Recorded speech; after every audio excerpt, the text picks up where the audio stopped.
Guardian Akhilesh बाबा के channel Annapurna film से भी आ रहा है और शिवम सिंह बंटी ऑफिशियल पर भी है। तो आप लोग अपना आशीर्वाद प्यार जरूर बनाए रखें और अपना स्नेह प्रेम जरूर भाई दिल से लव यू सबके ऊपर, दिल से लव यू। आपने कहल चाहत कि हमारे हर लफ्जों पे वतन का नाम होगा, हमारे हर कदमों पे दुनिया का सलाम होगा।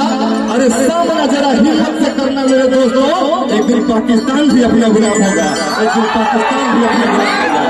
कि कोई शायर बन जाए, कोई फकीर बन जाए, जो आपको देख ले वो खुद तस्वीर बन जाए।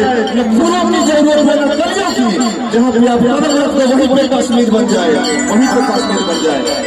आप लोग ये गाना के खूब